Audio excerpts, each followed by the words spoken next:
Olá, pessoal. Prazer estar aqui com vocês nessa semana da OAB, tá? Nós vamos trabalhar a disciplina de processo do trabalho hoje. O vídeo vai ficar disponível depois. A gente já tem um material de apoio aí na descrição do vídeo, ok? Perdão aqui que o negócio desgringolou. Mas enfim. Nessa semana da OAB, a gente está trabalhando aí com foco na próxima prova da OAB, ok? Que é a prova que vai acontecer dia 8 de abril, ok? E é o 25º exame unificado, tá? Só deu um probleminha aqui no material, deixa eu só ele arrumar aqui para a gente colocar o PowerPoint, mas o que eu quero lembrá-los?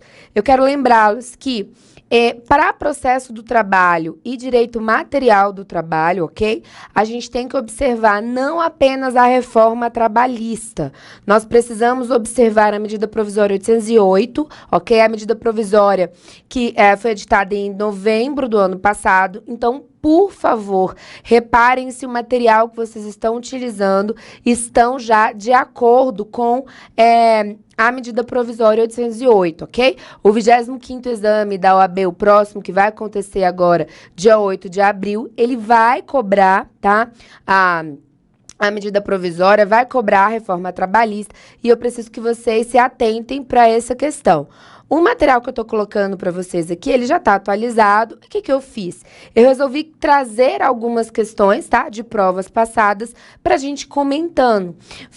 Prestem muita atenção nas modificações e cuidado com questões desatualizadas, ok, pessoal? Questões desatualizadas podem aí te levar ao erro. Então, tome muito cuidado em direito material do trabalho, em processo do trabalho, se atentem para essas novidades.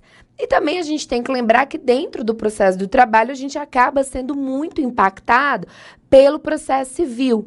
Então, também observem que o processo civil novo, o CPC é de 2015, e a gente tem que observar, porque a gente aplica conforme o 769 da CLT, tá ok? E conforme o artigo 15 do CPC, e aí conforme o 769 da CLT, a gente aplica o CPC ao processo do trabalho, na verdade, o processo comum ao processo do trabalho, quando há lacuna e compatibilidade, tá? Um duplo requisito. E eu aplico de forma supletiva, conforme o artigo 15 do próprio CPC. Então, eu vou sempre estar fazendo esse diálogo CPC e CLT. Obviamente, naquilo que não houver, naquilo em que nós não tivermos uma previsão expressa na CLT e em relação ao CPC, a gente aplica quando houver lacuna e compatibilidade, beleza? Vamos ver se a gente consegue aqui abrir o material, tá? Eu trouxe para vocês, pessoal, no material, tem um modo, se eu consigo tirar isso, só um minutinho, tá, gente? Só 10 segundinhos, pessoal, pra gente ver se consegue tirar essa tela.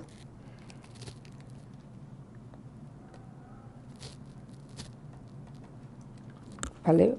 Não, né? Não deu certo. Pode falar. Pessoal, olha só, o que eu quero que vocês observem. Acompanhem aí comigo no bate-papo, tá? Acompanha aí. E aí, antes de entrar nas questões, tá? Estão arrumando aqui pra gente, mas eu já quero lembrá-los o seguinte. Eu coloquei aqui no material, principalmente, alguns trechinhos do edital, tá? E eu tô colocando para vocês uma parte do edital que deixa bem claro que a OAB, que a FGV pode cobrar de vocês, tá? A parte de jurisprudência. Eu coloquei aí no material o item do edital que deixa bem clara que a OAB, ela pode cobrar de vocês a jurisprudência pacífica nos tribunais. Eu quero que vocês lembrem, tá? De olhar informativos. Aí nessa reta final para a prova, o que tem que fazer? Tem que olhar o site de notícias do TST, principalmente para essa parte de processo de trabalho, todos os dias, beleza? Todos os dias eu quero que vocês olhem essa parte aí, essa parte das notícias do tribunal. Eu coloquei para vocês também todo o edital, toda a parte do conteúdo programático, tá? Que é indicado para o processo do trabalho. E aí, enquanto arrumam aqui pra gente, a primeira questão eu já quero dar uma ambientada, tá, em vocês. A nossa primeira questão vai falar sobre as testemunhas no processo do trabalho. E a gente teve algumas mudanças. Antes de ler a questão, eu quero comentar algumas mudanças que nós tivemos no processo do trabalho em relação às testemunhas, tá? A gente tem algumas mudanças aí, e não são nem mudanças trazidas pela reforma, na verdade são diferenças em relação ao processo civil. Primeiramente, aqui no processo do trabalho, nós temos 2 testemunhas, ok? Eu quero que vocês lembrem, até 2 testemunhas no rito sumaríssimo, até 3 no rito ordinário e 6 para inquérito para apuração de falta grave, tá?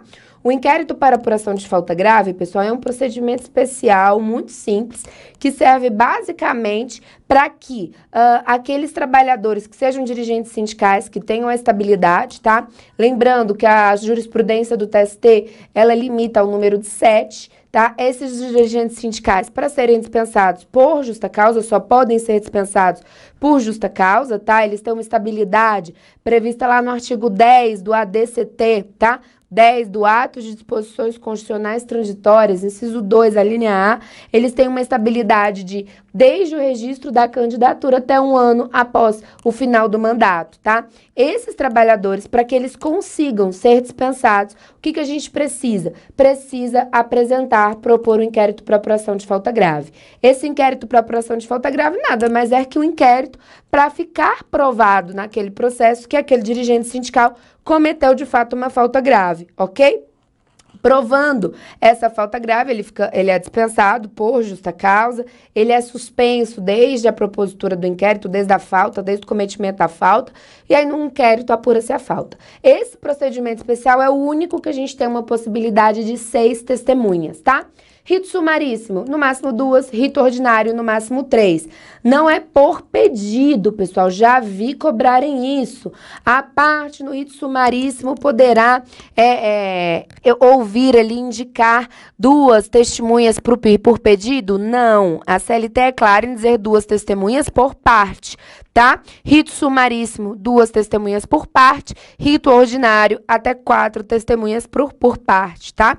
Lembrando que no processo do trabalho nós temos aí 3 ritos gerais, sumário, até 2 salários mínimos, sumaríssimo e ordinário. O rito sumaríssimo e o rito ordinário são os mais importantes, tá? Rito ordinário é o rito comum, tá? É o rito que a gente utiliza para ações que tenham o valor aí, cujo valor, né, extrapolem os 40 salários mínimos, e o rito sumaríssimo para aquelas ações que não ultrapassem esse valor. Lembrando que quando a gente está falando de rito sumaríssimo, rito ordinário, mudança em relação à reforma. Todos os ritos sumaríssimo, ordinário, temos que quantificar os pedidos, tá? Então, o pedido vai ter que ter valor, inclusive, no rito sumaríssimo. Isso é importante para quem vai fazer a segunda fase no trabalho. Segunda fase nós vamos passar, todos nós vamos fazer, mas quem vai fazer em trabalho tem que lembrar que rito sumaríssimo também agora, após reforma, precisa da quantificação, tá bom? Da delimitação do valor dos pedidos. E aí, vamos acompanhar aí comigo a leitura. Eu coloquei aqui o conteúdo programático de processo de trabalho, tá? Tá no edital da própria OAB, tá? Da FGV.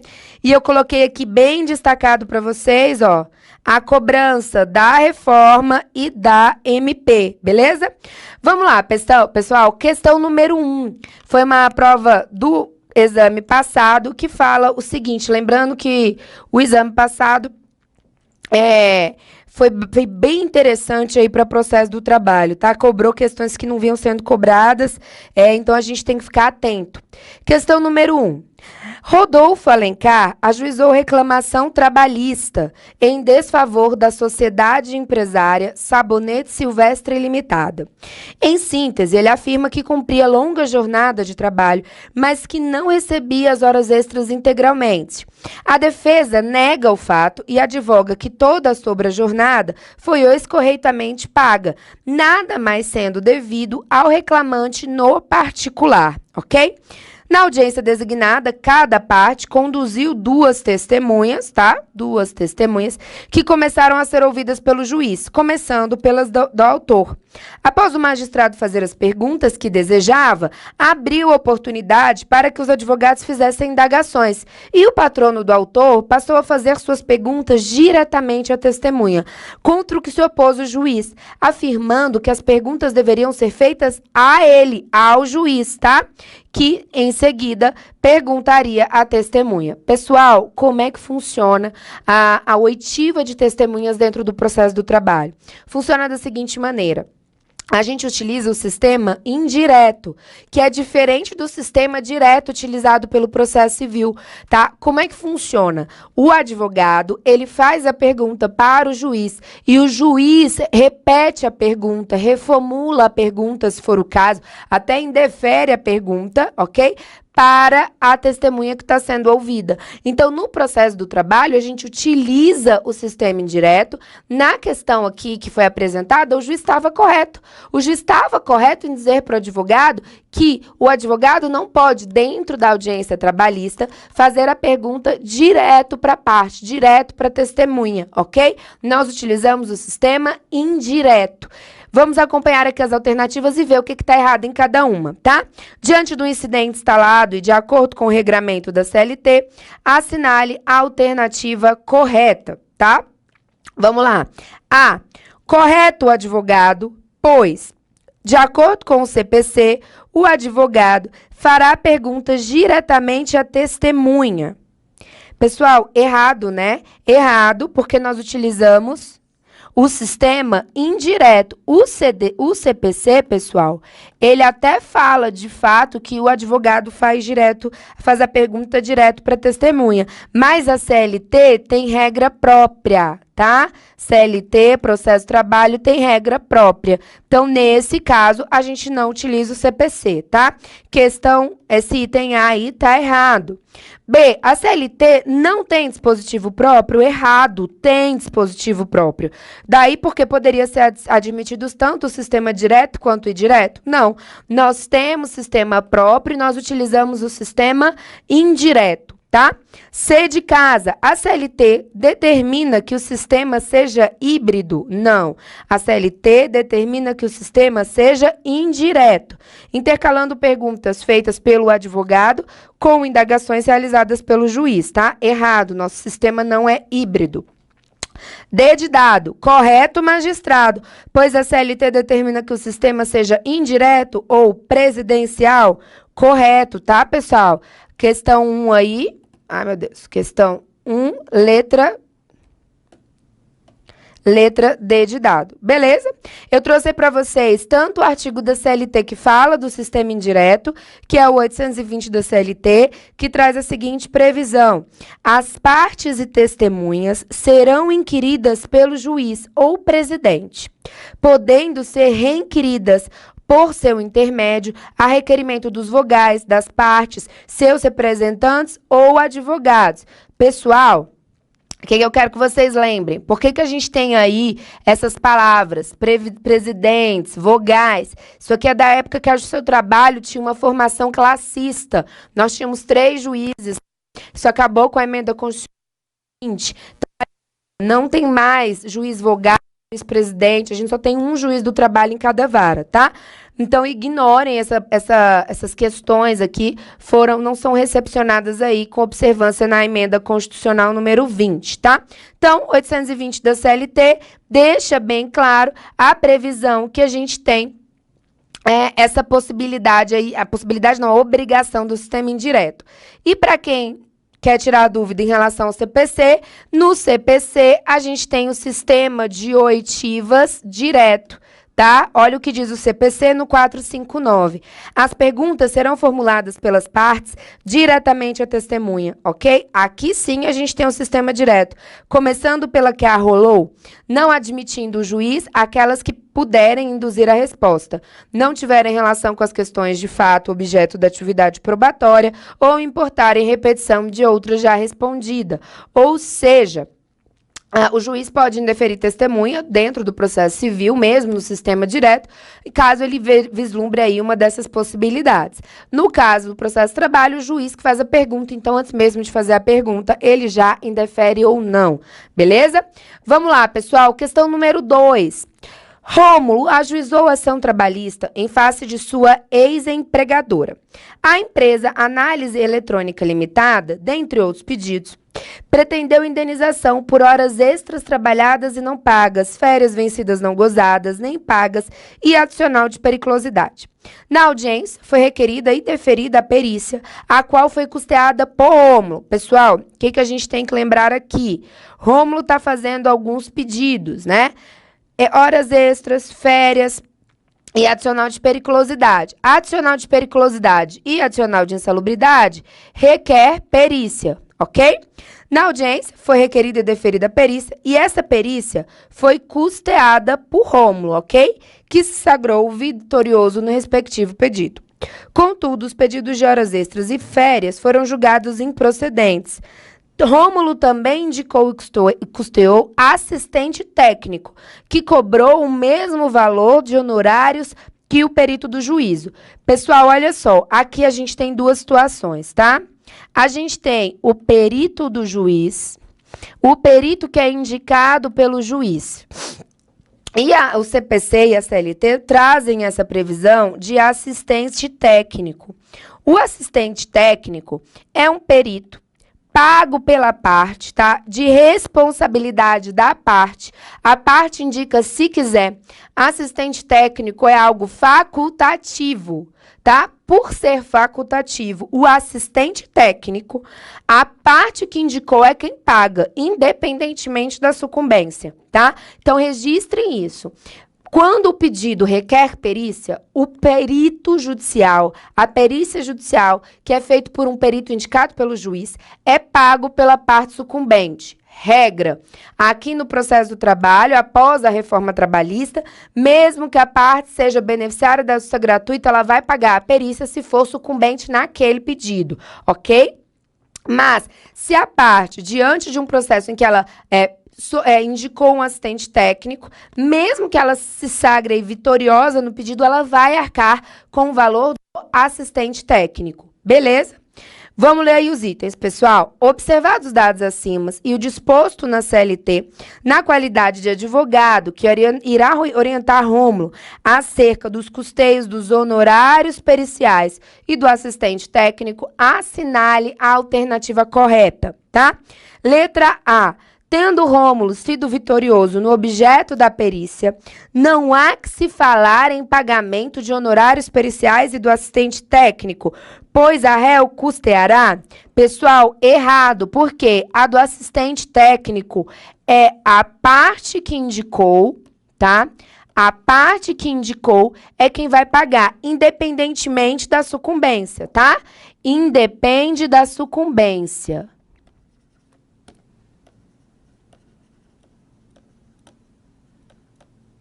Tá bom? Letra B de bola. Independentemente do resultado no objeto da perícia, como ao final, o rol de pedidos foi parcialmente procedente, tá? Rômulo custeará os honorários periciais e do assistente técnico. Aqui ele está querendo induzir a erro para dizer o seguinte, olha, como ele foi aí parcialmente procedente, ele perdeu alguns pedidos, ele arca as duas perícias. Não, tá? Aqui a perícia, ela é vinculada àquele pedido que deu fruto à perícia, tá? Que gerou aí a necessidade da perícia. Mas assistente técnico, ele vai pagar sempre, beleza? Os honorários periciais, não. Assistente técnico ele vai pagar, mas não é por esse motivo, tá? Letra C de casa. Em virtude da aplicação do princípio da celeridade, descabe a indicação de assistente técnico no processo do trabalho, não cabendo a aplicação subsidiária do CPC nesse mister? Errado, pessoal. Podemos indicar perito, assistente técnico no processo do trabalho? Podemos, tá? Em geral, as empresas fazem isso.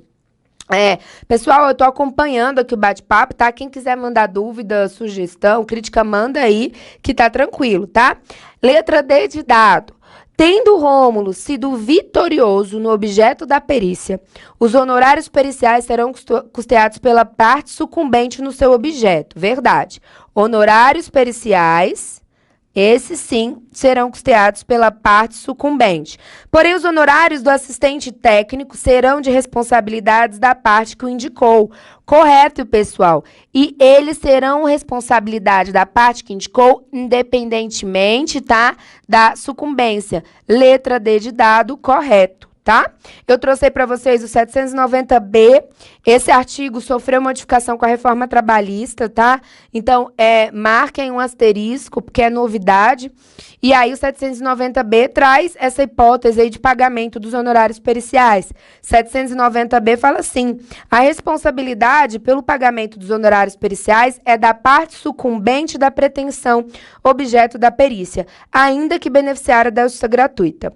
Ao fixar o valor dos honorários periciais, o juiz deverá respeitar o limite máximo estabelecido pelo Conselho Superior da Justiça do Trabalho, tá? Esse aqui é um órgão que funciona em paralelo ao TST. Parágrafo 2º. O juiz poderá deferir parcelamento dos honorários periciais. Parágrafo 3º. O juiz não poderá exigir adiantamento de valores para a realização de perícia, tá? Parágrafo 4º. Somente no caso em que o beneficiário da justiça gratuita não tenha obtido em juízo créditos capazes de suportar a despesa referida no CAPT, ainda que em outro processo, a União responderá pelo encargo. O que eu quero que vocês percebam? A União, ela só vai arcar, o Estado só vai arcar com a perícia, com os honorários periciais, se a parte que for sucumbente, beneficiário da justiça gratuita, não tiver ganhado ali créditos, recebido créditos suficientes naquela ação ou em outra ação, tá? Eu posso executar honorários periciais em outro processo daquele trabalhador, contanto que ele tenha crédito, beleza? E aí eu trouxe para vocês, a súmula 457 está prejudicada, trouxe aí para vocês, eu sempre estou sugerindo para os meus alunos a olharem as súmulas, tá? E anotarem lá no Vadmec com quais são as súmulas que estão prejudicadas. Por quê? Porque a súmula que estiver prejudicada, ela pode até ser cobrada, mas você vai prevalecer a reforma trabalhista, tá bom? Vai prevalecer a lei nesse sentido. Então, aqui eu coloquei a súmula 457 para você marcar lá que o 790B, tá? Da CLT, ele prejudica essa súmula, tá? Trouxe a 341, que vai falar dos honorários do assistente técnico. Honorários do assistente técnico é diferente dos honorários periciais, pessoal, são coisas diferentes, tá? Então, a indicação do perito assistente é faculdade da parte, a qual deve responder pelos respectivos honorários, ainda que vencedora no objeto da perícia, tá? Essa súmula aqui não foi prejudicada, tá? O Matheus Suben está perguntando o que acontece se houver divergências de opiniões entre assistente técnico e perito. Pessoal, excelente pergunta, tá? O que acontece? O juiz, ele vai ter que fundamentar, ele vai acabar optando por uma das perícias. A gente tem que lembrar que o CPC é bem claro em dizer que o juiz, ele não é vinculado à perícia, tá? A perícia é só mais um meio de prova, o juiz não é obrigado a seguir a perícia. Então, o juiz, ele vai ter que fazer a análise das duas. Se a do assistente técnico for diferente da do perito do juízo, ele vai ter que analisar as duas, vai ter que dar a sua decisão e justificar, porque que uma, digamos, prevaleceu a outra. Inclusive, o juiz pode desconsiderar as duas perícias. Se ele tiver uma boa fundamentação para isso, ele pode, tá? Ele não é vinculado à decisão da perícia, tá? Aliás, a perícia não é nenhuma decisão. Ele não é vinculado à perícia, tá? A Lene está perguntando se serve para o TRT. Serve sim, tá? Você só tem que observar se no edital do seu TRT, as próximas provas, todos os TRTs já estão trazendo a reforma trabalhista. O próprio TST no último concurso trouxe a reforma trabalhista. Você só vai checar para mim, por favor, se no seu edital vai cobrar a medida provisória 808, tá? Alguns editais de TRT não estão cobrando, então tem que ficar atento a isso para não pegar algo aqui que está de acordo com a medida provisória. Beleza? Vamos lá, pessoal. Questão número 3, ok? Aplicada em 2017, também do último exame, tá? Contrato de juiz do trabalho que determinou a antecipação de honorários periciais do seu cliente. Então, aqui, eu sempre sugiro, essa aqui é uma questão, a gente já olha aqui pelos itens que é uma questão de concurso. Pessoal, desenha. Tô falando sério, tá? Na prova, desenhos, facilita a vida de vocês. Olha só. Contra o ato do juiz que determinou antecipação de honorários periciais, a gente viu, inclusive, lá no 790B, né? Parágrafo 3º, que não pode exigir antecipação de honorários periciais, tá? Então, aqui eu tive uma decisão do juiz. Que decisão é essa, pessoal? Interlocutória.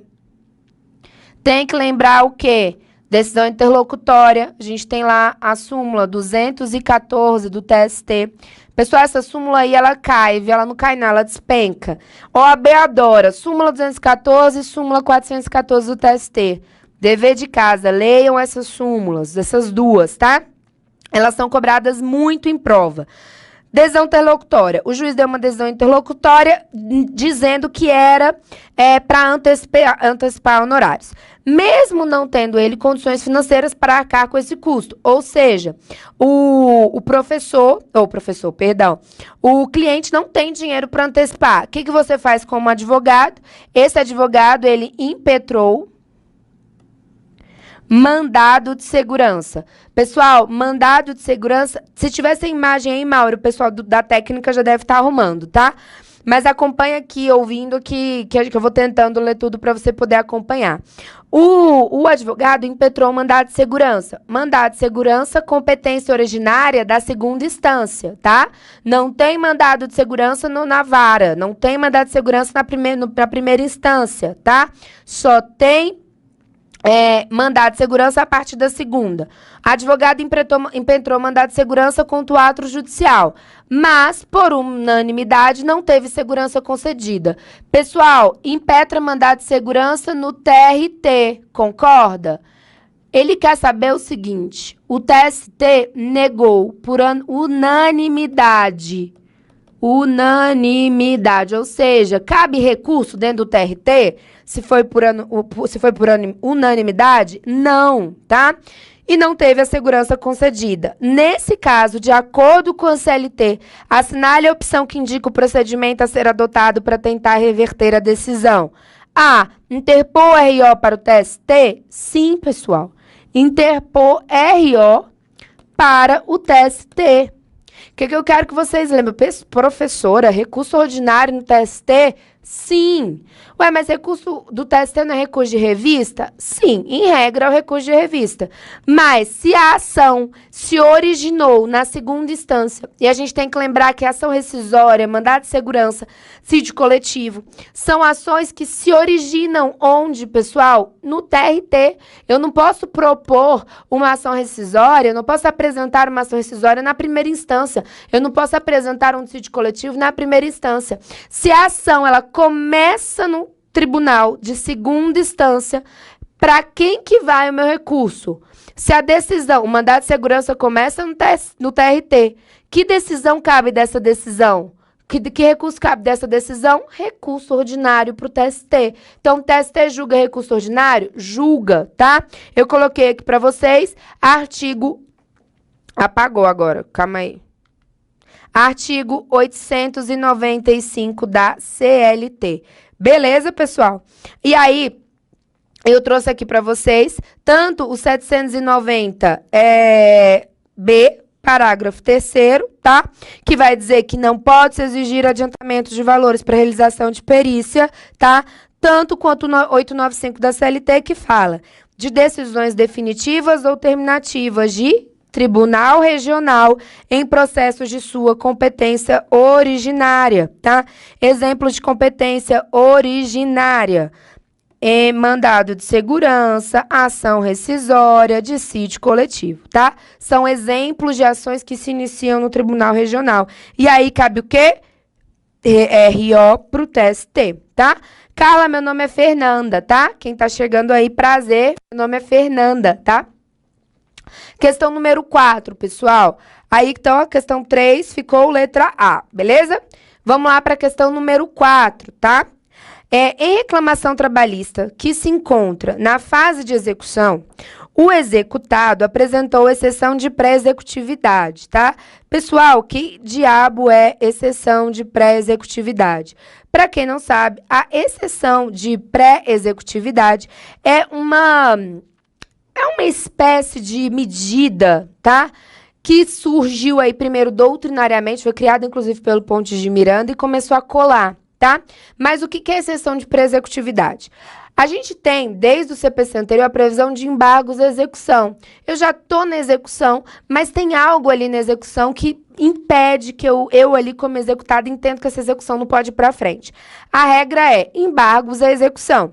Nos embargos à execução, eu tinha que garantir o juízo. Para eu propor os embargos, para eu opor os embargos, eu precisava garantir o juízo. O que é garantir o juízo? Depositar lá o dinheiro da condenação. O que tem hoje? O que a gente tem hoje? E dentro do CPC, surge essa ideia, a lei, ela trouxe o que a gente já tinha na doutrina, trouxe para o CPC para dizer o seguinte, olha, tem situações em que eu não preciso garantir o juízo. Essa é a exceção de pré-executividade. Exceção de pré-executividade são questões tão excepcionais que eu não preciso garantir o juízo como eu faço nos embargos da execução. Beleza? E aí, a gente continua aqui lendo essa questão. Então, quero que vocês lembrem que a exceção de pré-executividade é uma espécie, digamos assim, de embargos à execução, tá? Que eu não preciso garantir o juízo, ok? E aí, após ser conferida a vista à parte contrária, o juiz julgou-a procedente. Então, o juiz julgou procedente a exceção de pré-executividade, ok? E reconheceu a nulidade da situação, da citação e de todos os atos subsequentes, determinando nova citação para que o réu pudesse contestar a demanda. Ou seja, o que é isso, pessoal? A pessoa chegou lá na casa dela, recebeu uma execução, sendo que ela não tinha nem sido citada.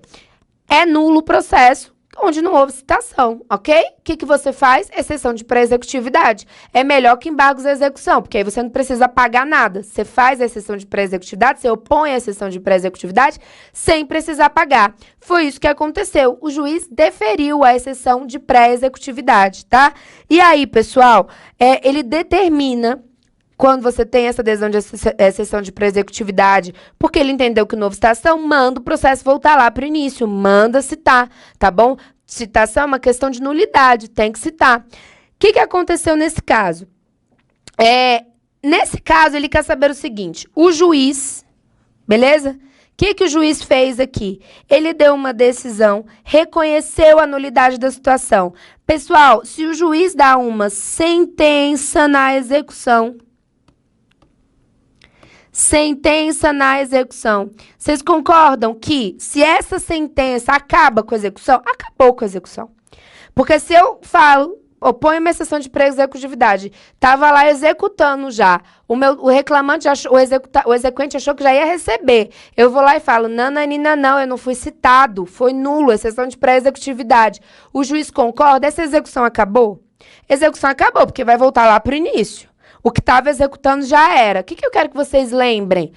Quando a decisão na execução for definitiva, quando a execução, quando a sentença da execução terminar com essa execução de forma definitiva, cabe agravo de petição, tá?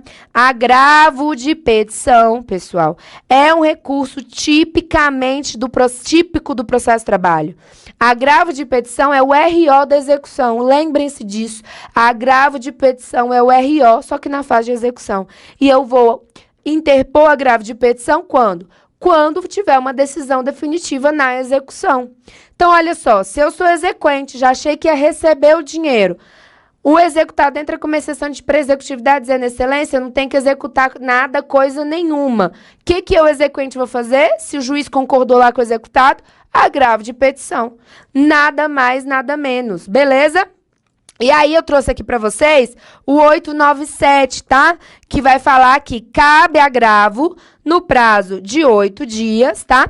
De petição das decisões do juiz ou presidente nas execuções, beleza? Então, aqui lembrem-se, agravo de petição é o RO da execução. Agravo de petição é o RO da execução. Beleza? Aqui, sem dúvida, questão letra B, né, pessoal? Apelação, óbvio que não. Apelação é recurso de processo civil. Recurso de revista, não. Recurso de revista é um recurso que vai para o TST, né, gente? Tem nada a ver. Recurso ordinário, não, porque eu estou na execução, tá? Agravo de petição é o recurso ordinário na execução. Beleza? Eu trouxe aí para vocês também essa ideia de que a exceção de pré-executividade é o meio que o executado ele vai impugnar a execução sem necessitar, tá? Sem precisar garantir o juízo. E aí ele veio aí para o TST, tá? Para o CPC, perdão, no artigo 803. Aqui a gente tem que lembrar que é o novo CPC. O CPC antigo não tinha a previsão da exceção de pré-executividade, tá? E aí, olha só. O título é nula a execução. Aqui são hipóteses que eu não preciso garantir juízo, que eu vou poder apresentar a exceção de pré-executividade. Quando o título executivo extrajudicial não corresponder à obrigação certa, líquida e exigível, tá? E aqui, olha o inciso segundo. Quando o executado não for regularmente citado, que foi o caso do nosso exemplo. Beleza? Questão número 5, pessoal. Deixa eu só responder a pergunta do Edivaldo. Uma empregada grávida que tem estabilidade provisória pode fazer acordo de extinção e renunciar à sua estabilidade? Pode, Edivaldo, ela não vai renunciar à estabilidade, ela pode pedir dispensa, ela pode pedir demissão, tá? A estabilidade só protege a gestante dela ser dispensada, sem justa causa. Mas mesmo aí no gozo da estabilidade, lembrando que a estabilidade gestante tá lá no artigo 10 do ADCT, inciso 2º, ok? A estabilidade é de até 5 meses após o parto, tá?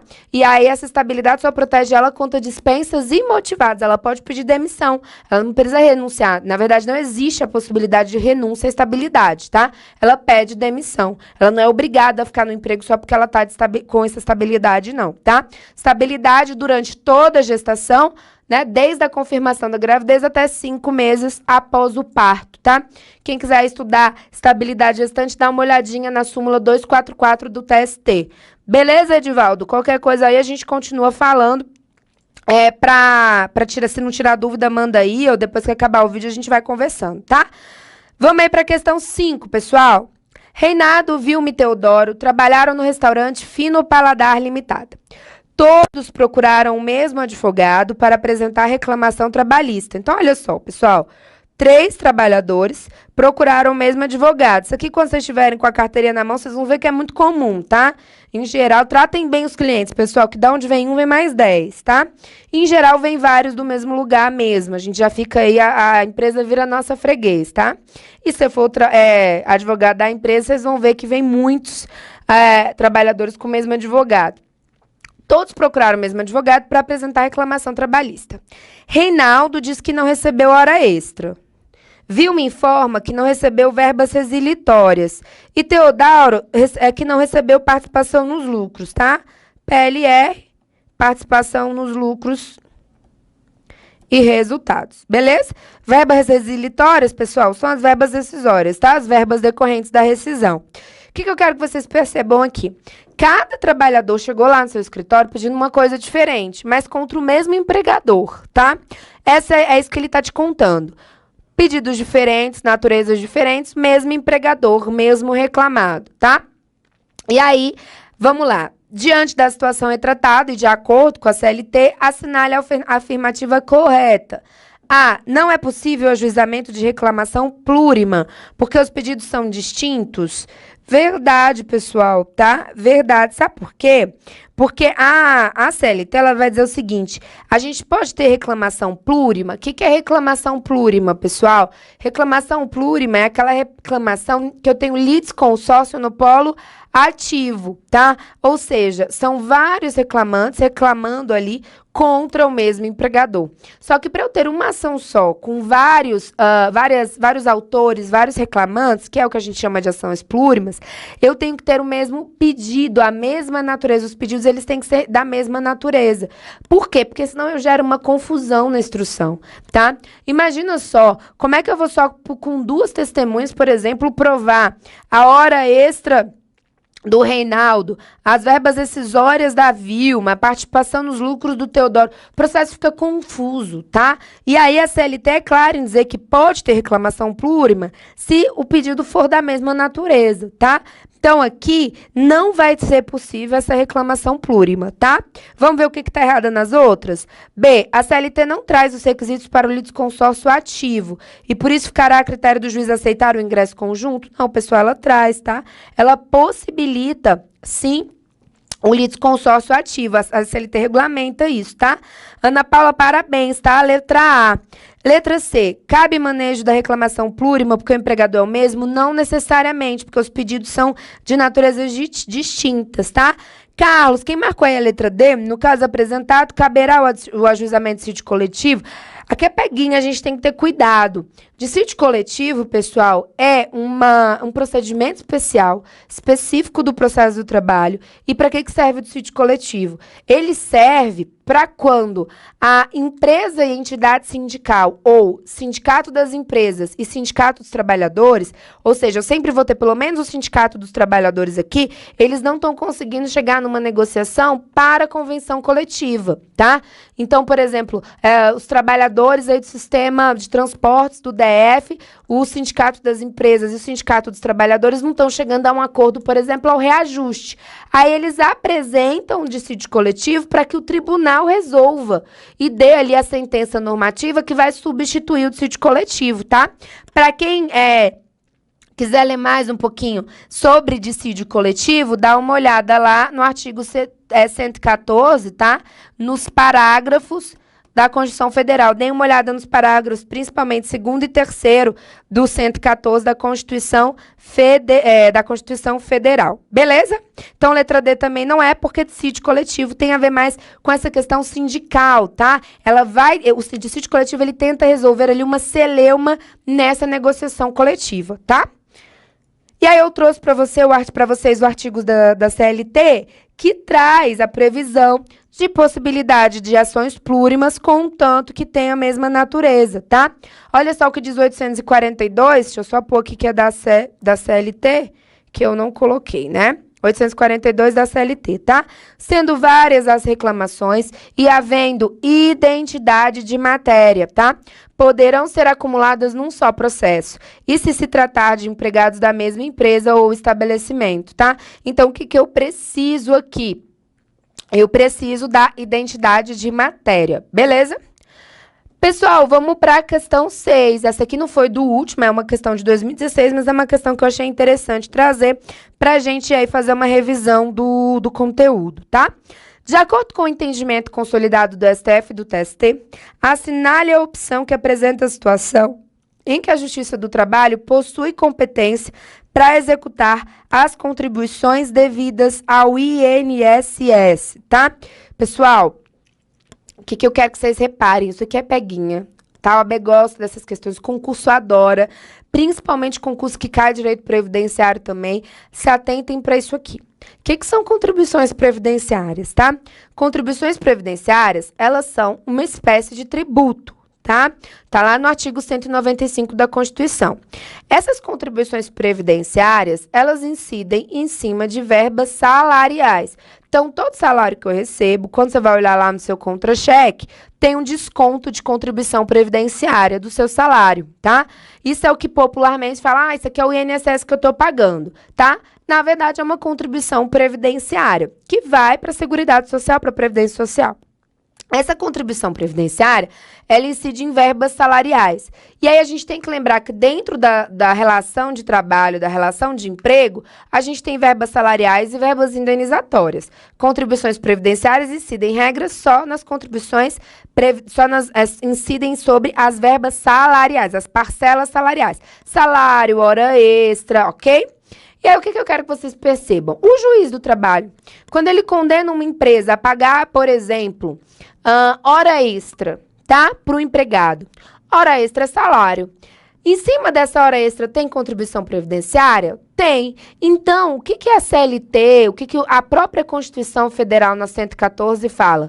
O juiz do trabalho é competente para executar de ofício as contribuições previdenciárias incidentes das parcelas salariais em pecúnia que estiverem na sentença ou no acordo. O que eu quero que vocês reparem?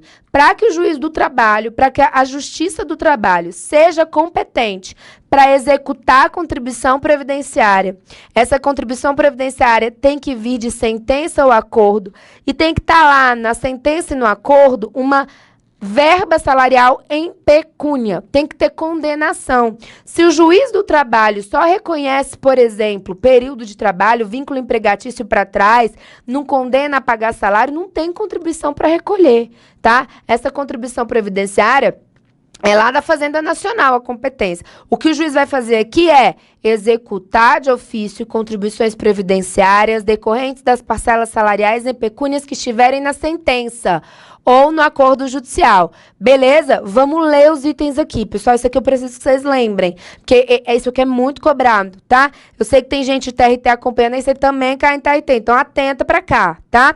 Olha lá, letra A, acompanhe a leitura comigo. Reclamação, então vamos ler de novo. De acordo com o entendimento consolidado do STF e do TST, assinale a opção que apresenta a situação em que a Justiça do Trabalho possui competência para executar as contribuições devidas ao INSS. Ele quer saber o seguinte, pessoal, quando que o juiz do trabalho vai executar contribuição previdenciária? E aí eu quero que vocês façam uma coisa para mim. Antes da prova da OAB, vocês vão ler o 114 da Constituição Federal. Lá está a competência material da Justiça do Trabalho. Vocês vão ler esse artigo aqui, gente, sempre cai. Sabe aquele artigo assim? Sempre cai? É esse aqui, tá? 114, competência material. E vão ler também o 651 da CLT, que fala da competência... Tô correndo aqui para ver se o tempo dá pra gente falar tudo e a letra tá saindo horrível, tá? Competência territorial. Beleza? Acompanhe comigo aí a leitura. Vamos lá. A reclamação na qual se postulou com sucesso o reconhecimento de vínculo empregatício. Pessoal, se o juiz só reconhece vínculo empregatício, é uma sentença declaratória, vocês concordam? Tá? Lembra lá de processo civil. A gente tem sentença declaratória, constitutiva, condenatória, mandamental, ok? O que eu quero que vocês reparem? Se o juiz só deu uma sentença declaratória dizendo, ó, esse trabalhador aqui trabalhou mesmo para a empresa de 2010 a 2013, o juiz está condenando a empresa a fazer alguma coisa? Não. Está condenando a pagar salário? Não. Às vezes o trabalhador vai lá na justiça e fala, ó, eu já recebi tudo, só que eu quero ir registrar a carteira. Eu quero que ele reconheça que eu era empregado, mas eu recebi tudo, ele só nunca reconheceu documentalmente que eu sou empregado. O juiz só declara. Essa sentença declaratória não tem condenação, não tem valor em pecúnia lá para você poder conseguir executar a contribuição previdenciária. Sempre que te perguntarem, tem contribuição previdenciária que ia ser executada pela Justiça do Trabalho, você vai olhar, tem condenação em dinheiro, em pecúnia? Tem. Se tiver, eu vou ver se essa parcela lá da condenação é salarial ou indenizatória. Se for salarial, tem contribuição previdenciária, beleza? Então, letra A não, tá? Letra A não pode ser, pessoal, porque aqui eu tenho uma sentença meramente declaratória, tá? Sentença declaratória é aquela sentença que só declara, não tem condenação nenhuma, tá? Vamos lá, letra B. A ação trabalhista na qual se deferiu o pagamento de diferença por equiparação salarial, a Ana Paula que está dizendo B, o Carlos está entre B e a C, e é B, gente, tá? Vocês estão certos, letra B. Olha só, a ação trabalhista na qual se deferiu, se teve deferimento, tem o quê? Condenação a pagamento. Olha aqui a pecúnia. Mandou pagar alguma coisa? Mandou. Mandou pagar o quê? Diferença por equiparação salarial. Diferença por equiparação salarial é o quê, pessoal? Salário. É parcela salarial. É parcela salarial? Cheque na condenação em pecúnia. Cheque na parcela salarial? É competência do seu trabalho essa contribuição previdenciária, tá? Quem quiser depois olhar lá a equiparação salarial, dá uma olhada no 461 da CLT, tá? A gente teve muita mudança na equiparação salarial com a reforma, tá? Então, agora, equiparação salarial agora é só no estabelecimento, não é mais na mesma região, né? Que a gente tem de município, região metropolitana. Dê uma olhadinha lá no 461, lógico que no 461 atualizado, tá? Sempre peço, vai olhar, dá uma olhada sempre no site do Planalto. A gente tem medida provisória da reforma em vigor, tá? Medida provisória tendo força hoje, 808. Como eu mostrei para vocês, edital da UFGV vai cair nesse próximo concurso, na prova do dia 8 de abril, tá? Então, dá uma olhada lá no 461 que tem mudança na equiparação salarial. Mas a equiparação salarial basicamente pede o quê? Diferença salarial, porque eu estou recebendo menos do que eu deveria estar recebendo ali em relação ao meu paradigma. Eu vou lá, indico o João e falo, olha, excelência, a empresa está pagando R$ 500 a mais para o João só porque o João é homem. A gente faz a mesma coisa, está no mesmo estabelecimento, eu quero essa equiparação, eu quero a diferença. Se é diferença salarial, é verba salarial? Óbvio. Se tem condenação em pagamento de verba salarial, tem contribuição previdenciária de ofício pela Justiça do Trabalho. Beleza, pessoal? Vamos ver o que está errado nas outras? Tá? Questão D de dado. C de casa, perdão. Demanda na qual o empregado teve a CTPS assinada, mas não teve o INSS recolhido durante o contrato. Pessoal, aqui tem condenação em pecúnia? Não, o juiz mandou fazer o quê? Assinar a CTPS. Assinar a CTPS é obrigação de fazer, vocês concordam? Tem aqui condenação? Não. Não, o juiz não pode chegar e falar, paga lá o INSS, tá? Paga lá a contribuição previdenciária de todo o período. Não, não. Só se tiver pecúnia, tá? Aqui o que o juiz mandou? Assinar carteira. Sobre assinar carteira, não tem nada aqui de pecúnia, não é contribuição previdenciária, tá? Não tem contribuição previdenciária pela Justiça do Trabalho, tá? Questão D. Reclamação trabalhista na qual foi reconhecido o pagamento de salário à margem dos contra-cheques. Pessoal, isso aqui, ó, sabe o que é? Isso aqui é peguinha, viu? Isso aqui, quem ficou entre a C e entre a D, não fica triste, não, porque isso acontece mesmo, tá? E uma coisa, pessoal, antes de entrar aqui nessa questão, eu sempre dou essa dica. Quem é meu aluno em sala de aula, quem faz os cursinhos aqui comigo, tá cansado e eu vou falar isso o resto da vida, tá? Uma coisa é resolver a questão aqui, sozinha, isolada, aí no conforto da sua casa, de frente pro computador, com um cafezinho no ar-condicionado. Outra coisa é pegar essa questão aqui no meio de 100, no meio de 80, tá? E se essa questão aqui fosse a última? Você respondeu 79 questões, sua cabeça tá boa? Você chega na 80, você tá conseguindo ler direito? Não. E por que você não está conseguindo ler direito? Porque você não treina, tá? Gente, prova, resistência de prova é igual correr, tá? Você caminha hoje um pouquinho, cansa. Amanhã você corre mais um pouquinho, você cansa menos. Daqui a pouco você está correndo maratona. Não adianta reclamar que chega na prova e está cansado se você nunca sentou a bunda e resolveu, ficou lá 4 horas resolvendo questão. Tem que treinar. Tem aluno meu que é a primeira vez que vai ficar sentado 4 horas resolvendo questão no dia da prova. Aí vem reclamando, ai, professor, errei. A gente vai ver o que ele errou, os alunos erram as últimas. As últimas questões são as mais erradas, porque você está cansado. Você tem que treinar, gente, tem que pegar a lista de exercícios, fazer. Fica lá 4 horas, tá? Falta aí menos de um mês, né? A prova é 8 de abril. Senta aí todo sábado de manhã, tá? A prova e fica resolvendo questão. Você vai ver como chegar lá na prova, na questão 80, você nem repara, você não cansa, que você tá treinado. Quanto mais treino, mais rápido e menos cansado você fica, tá? E aí, continuando. Por que essa D tá errada? Essa D tá falando, pessoal, do salário por fora. É pagamento de salário à margem dos contra-cheques. Mas olha aqui a dica, foi reconhecido. Se o juiz só reconheceu, ele só o quê? Declarou. Ele disse, é mesmo. Tinha salário pago por fora, isso é muito comum. A empresa, o empregador vai lá e registra na sua carteira de trabalho que você ganha R$ 1.000. Só que ele te dá R$ 1.000 em dinheiro por fora. Ele não anota lá na carteira que tá te pagando R$ 1.000. O que é isso? É sonegação tributária. Isso é sonegar. O que ele está fazendo? Ele está te pagando e não está pagando a contribuição previdenciária. Só que vocês concordam que se eu vou lá no seu trabalho e peço para o juiz reconhecer que eu recebia por fora, o juiz só reconhece que recebia por fora, mas eu não já recebi? Recebi. O juiz só está lá registrando na sentença para que você registre isso na sua carteira de trabalho, retifique e vá lá na Previdência Social, lá o INSS, para poder questionar ou pedir aí uma revisão do seu benefício previdenciário. Mas o juiz não pode mandar pagar porque você já recebeu. Você está falando, eu já recebi por fora. Eu só quero que o seu trabalho reconheça. Se é reconhecimento, pessoal, é declaratória. Em cima de ação declaratória, não tem condenação em pecúnia salarial.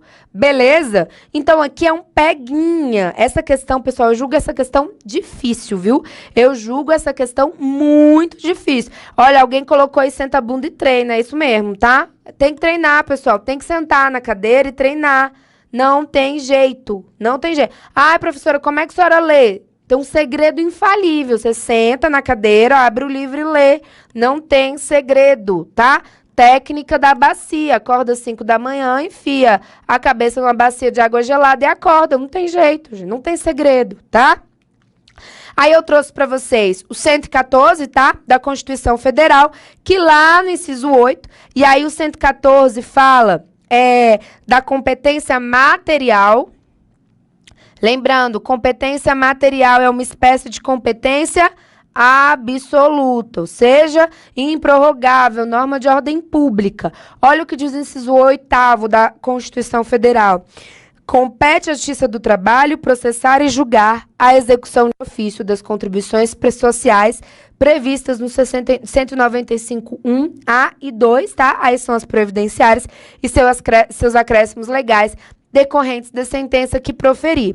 No 876 da CLT, eu quero que você foque aqui no parágrafo único. Olha o que diz o parágrafo único do 876. A Justiça do Trabalho executará de ofício as contribuições sociais previstas na alínea A do inciso 1 e no inciso 2 do caput do 195 da Constituição Federal e seus acréscimos legais relativos ao objeto, olha aqui, condenação. Falou declaração? Não, tem que ter condenação constante das sentenças que proferiram e dos acordos que homologar, tá? Lembrando que quando a gente está falando de acordo tem força de sentença, né, pessoal? Acordo lá homologado pelo juiz, tá? Súmula 368 do TST vai falar mais uma vez dessa contribuição previdenciária, tá? Foca aqui no inciso 1º. A Justiça do Trabalho é competente para determinar o recolhimento das contribuições fiscais. A competência da Justiça do Trabalho quanto à execução das contribuições previdenciárias limita-se só às sentenças condenatórias em pecúnia que proferir e aos valores objeto do acordo homologado que integrem o salário de contribuição, tá? Então, vocês vão fazer assim. Pessoal, olha só. Quer saber se tem contribuição previdenciária decorrente da sentença?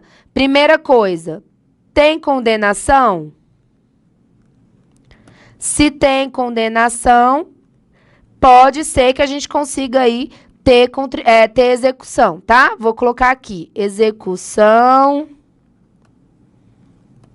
de contribuição previdenciária. Tem condenação? Tem condenação na sentença? Se não tem, não executa. Se tem, você tem que analisar duas questões. Tem verba salarial nessa sentença ou verba indenizatória?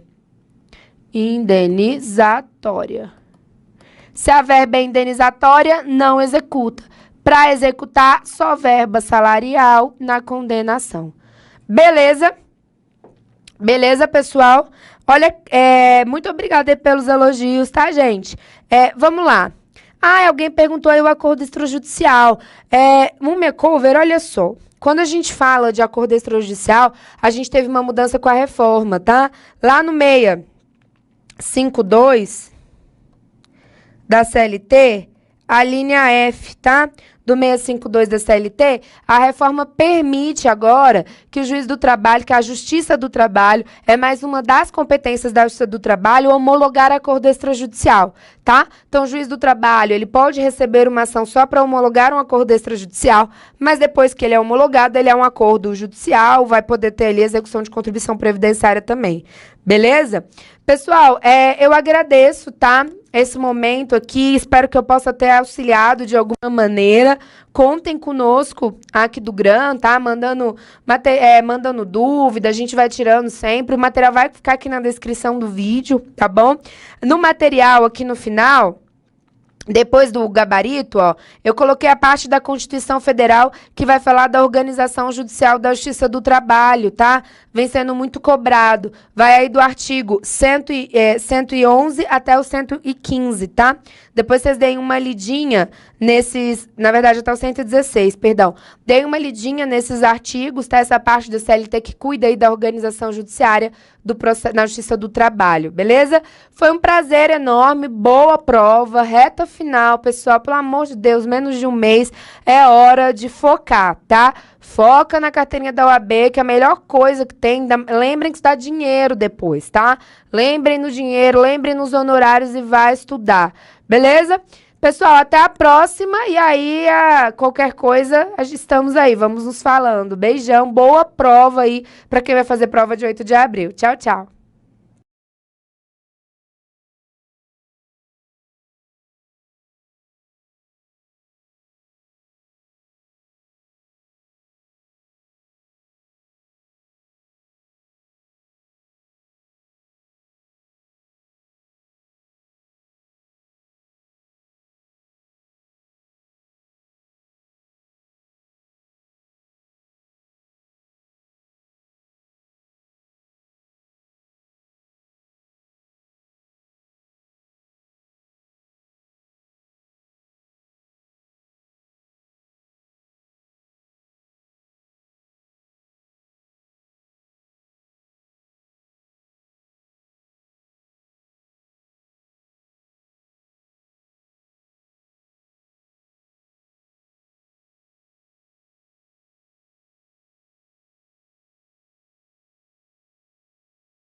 Olá pessoal, boa noite, tudo bem? Eu sou o professor Wallace França, sou professor de Direito Penal aqui do Gran Cursos Online.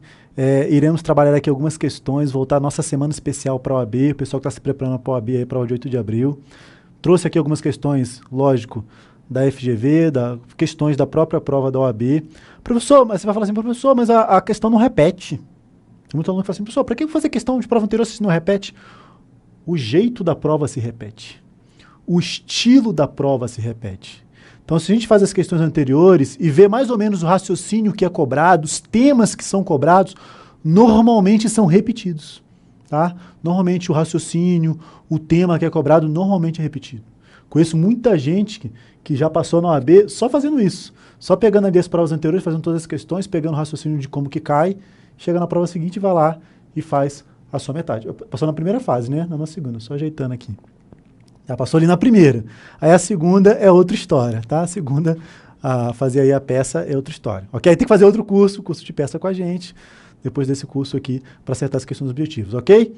Estou aqui acompanhando no chat, tá? Estou aqui ligando no chat para acompanhar. Então, fiquem à vontade para retirar dúvidas de direito penal no chat, principalmente relativo aí, né, estiver vinculado às questões que a gente está trabalhando, melhor ainda. Então, eu costumo selecionar aqui as respostas, as perguntas relacionadas ao que a gente está trabalhando. Que aí fica mais light, fica mais à vontade, fica mais tranquilo. A gente vai comentando aí. Beleza? Tranquilo? Vamos lá, pode colocar a primeira questão aí na tela. Uma questão bem tranquila, para a gente começar, para a gente poder respirar. Ok? Deixa eu pegar aqui. Semana Especial AB, cadê você? Primeira questão, Cláudio na cidade de Campinas. Cláudio na cidade de Campinas. Sai som. Transportava e portava em um automóvel 3 armas de fogo. 3 armas de fogo. Sendo que duas estavam embaixo do banco do carona e uma em sua cintura. Abordado por policiais, foram localizadas todas as armas. Diante disso, o Ministério Público ofereceu denúncia em face de Cláudio pela prática de 3 crimes de porte de arma de fogo de uso permitido em concurso material, na forma de 69, no artigo 14 da Lei 10.826, por 3 vezes na forma do artigo 69 do Código Penal. Denúncia aí. Foi acostado nos autos laudo pericial, confirmando o potencial lesivo do material, bem como que as armas eram de calibre 38, uso permitido, né? Com numeração de série aparente, porque se fosse raspado ia para o 16. Considerando que todos os fatos narrados foram confirmados em juízo, é correto afirmar que o advogado de Cláudio, ou seja, você, deverá defender o reconhecimento, letra A, de crime único, de porte de arma de fogo, letra B, da continuidade delitiva entre os 3 delitos imputados, letra C, do concurso formal entre 2 delitos e continuidade delitiva com o terceiro. A questão que diz mais ou menos é o seguinte, concurso formal para os 2 que estão embaixo e continuidade com o terceiro que está em cima, mais ou menos isso. E de concurso formal entre os 3 delitos imputados. Tranquilo? Uma questão fácil, tá? Pode vir comigo, uma questão tranquila. Essa questão, apesar da grande divergência sobre o tema, se você ler a jurisprudência em tese do STJ, tem lá o entendimento do STJ no seguinte sentido, crime único, mas cuidado. Aí eu trago aqui a questão fácil, né? Aqui já caiu, crime único. No entanto, anote o seguinte, é até difícil falar esse no entanto, porque a jurisprudência evoluída, ela não é muito boa. Mas essa daqui é tranquila. Se as armas são todas de uso permitido, ou todas de uso restrito, tá? Todas de uso permitido, ou todas de uso restrito, crime único. Tranquilo? Jurisprudência em tese do STJ. Fácil. Aqui, todas as armas são de uso permitido. São todas 38. A própria questão fala. Todas de uso permitido, crime único do 14. Ah, mas a arma tá uma na cintura e eu tenho um crime de porte legal, aqui tá debaixo do banco é outro crime? Não, porte também, tá no carro, tá? Arma na boleia do caminhão. A arma na boleia do caminhão é porte também, sem problema. A arma em boleia do caminhão é porte. Ah, mas a boleia do caminhão é casa, a boleia do caminhão é local de trabalho. Não importa, a boleia do caminhão é porte, ok? Sem discussão. Tranquilo? Ah, mas a boleia do caminhão é casa. Não importa. A arma na boleia do caminhão é crime de porte. Não é crime de posse irregular de arma de fogo do 12, nem do 16 como posse. Tranquilo? Lembrando que o artigo 16, ele trata da posse / porte de arma de fogo de uso restrito. O 14 é o porte de arma de fogo de uso permitido.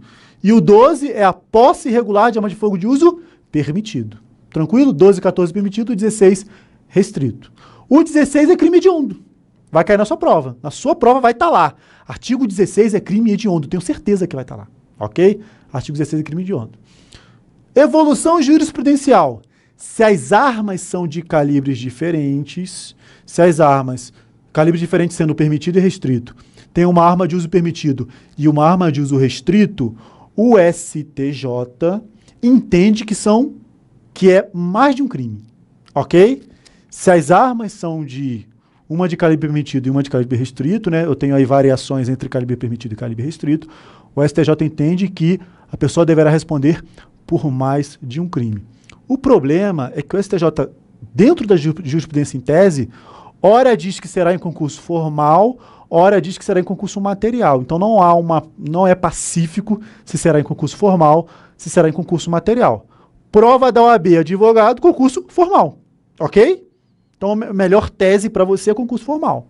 Tranquilo? Porque é exasperação, aumento de pena. E não soma das penas do concurso material. Beleza? Então vamos combinar o seguinte. Se as armas são todas permitidas, todas elas são de uso permitido, a pessoa responderá no porte, artigo 14. Várias armas, na dosimetria o juiz vai aplicar lá na dosimetria, mas é crime único. Se todas as armas são de uso restrito, mesmo contexto fático, crime único do 16, tá? Crime único do artigo 16. Se eu tenho armas de uso permitido e armas de uso restrito conjuntamente, aí é mais de um crime. Para você, concurso formal. Beleza? Tem julgados lá de concurso material também, mas prefiro passar o concurso formal aqui na prova da OAB. Beleza? Pode voltar para a questão. Questão tranquila aí, gabarito letra A. Crime único de porte de arma de fogo. Tranquilo, gente? Lembrando que o artigo 16 é crime hediondo, tá?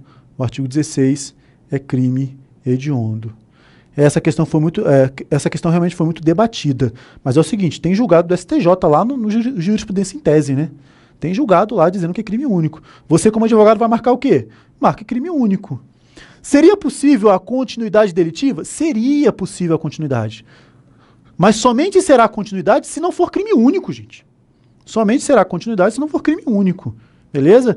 E mesmo sendo ali em continuidade, eu entendo pelo concurso formal. Tá? Se fosse vários crimes, eu entenderia pelo concurso formal dos 3 crimes. Mas é melhor aí o crime único. Beleza? Artigo 14 da Lei 10.826. A internet está meio ruim aqui no meu chat.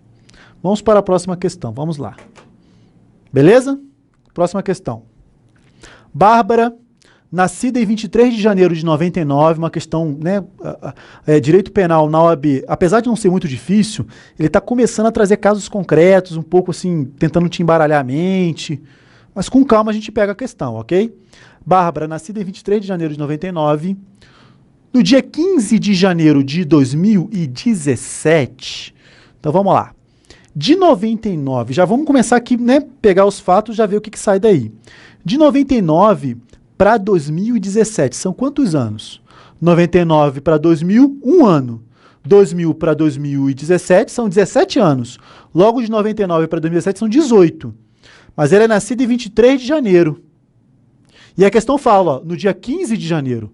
Logo, no dia 15 de janeiro de 2017, ela não tem 18 ainda, só para começar. Ela não tem 18 ainda.